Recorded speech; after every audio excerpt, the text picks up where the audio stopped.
How did people keep food cold when summer could destroy everything? Before electricity, families had one answer: capture winter itself. Men cut 300-pound blocks from frozen lakes, hauled them by horse, and packed them inside ice houses, insulated with sawdust and engineered to hold cold for months. If the ice ran out by mid-July, milk soured, meat rotted, and a family's survival hung on what was left. The secret wasn't generating cold, it was keeping it alive. At first light, the lake's surface became a measured grid. The plow driver, perched behind a team of shivering horses, guided a heavy iron blade through the ice, carving deep furrows 3 feet apart. Each pass left a crisp line, the blade biting down to nearly 2/3 the depth, enough to score but not shatter. The horses moved at a careful pace, hooves slipping, harnesses creaking, while the driver kept one eye on the ice pole. 12 inches thick meant the harvest could begin. Any less, and the weight of men and tools might send them plunging through. Behind the plow, 2 sawyers took their places. They gripped the handles of a 12-foot pond saw, teeth gleaming, and set to work along the grid. Each stroke was deliberate, back and forth, a slow, rasping rhythm echoing across the frozen plain. The saw's blade flexed with the pressure, slicing through the last third of ice, water seeping into the groove. The men wore thick wool coats and heavy boots, but sweat still froze at their collars. Every few feet, they paused to check the line, eyes scanning for cracks or dark patches where the ice thinned dangerously. The checkerboard pattern grew, squares marked for cutting, each block a future lifeline. Sawdust dusted the air as the sawyers pressed on. One misstep, a groove too close, a hidden weakness, and the ice could fracture underfoot. But when the saw finally broke through, a sharp crack signaled the first block freeing itself from the grip of winter. The moment was tense and silent, the entire field holding its breath. The race to extract and store the season's only cold had begun. The moment a block broke free, the tempo shifted from careful cutting to a frantic extraction.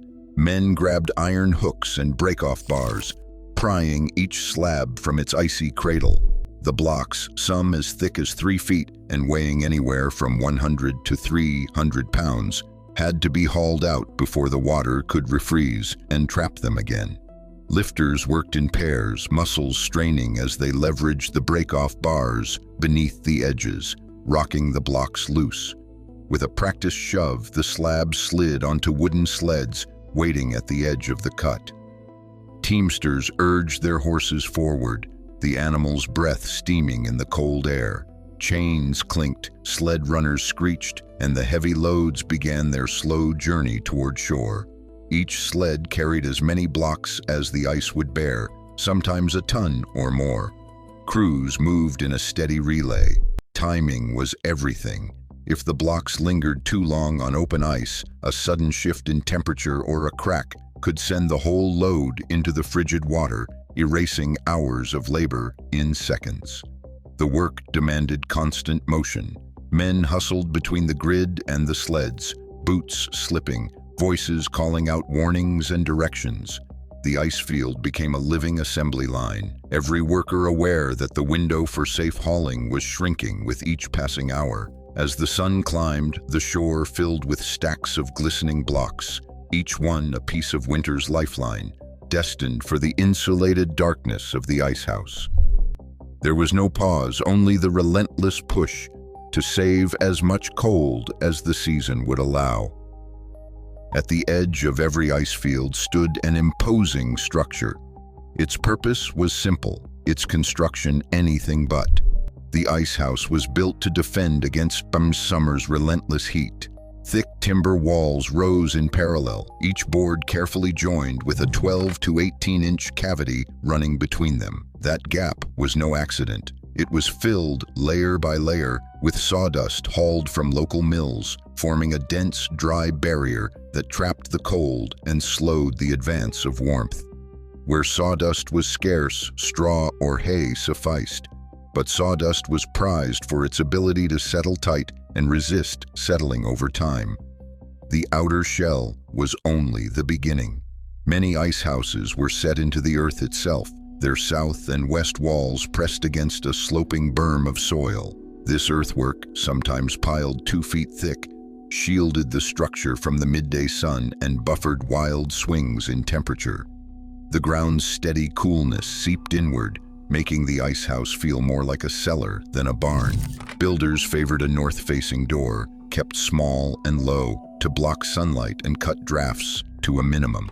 To a careful observer, every detail signaled intent. The thickness of the walls, the depth of the berm, the tightness of each joint. The keeper would run a hand along the boards, checking for gaps, making sure no warm air could slip inside. The real secret wasn't just the ice, but the armor built to protect it, a silent contest between human ingenuity and the rising heat outside.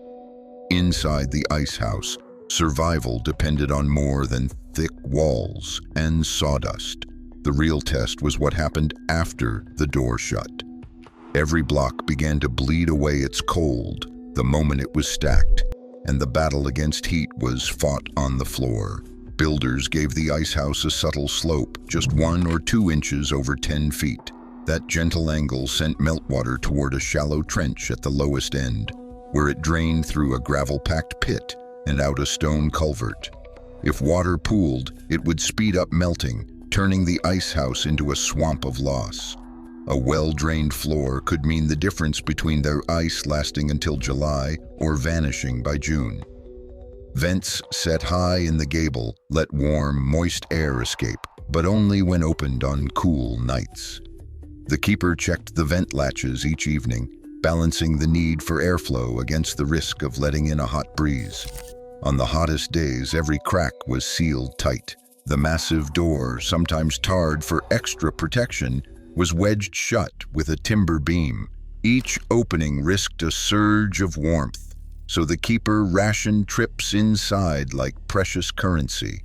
Even with these defenses, ice houses lost 10 to 15% of their load every month in summer.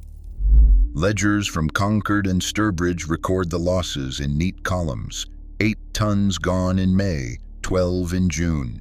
Each block that vanished raised the stakes for every family counting on cold milk and safe butter.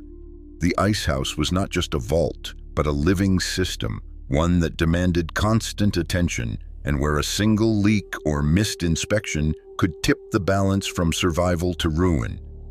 A family's survival could hinge on the last block of ice stored behind heavy doors.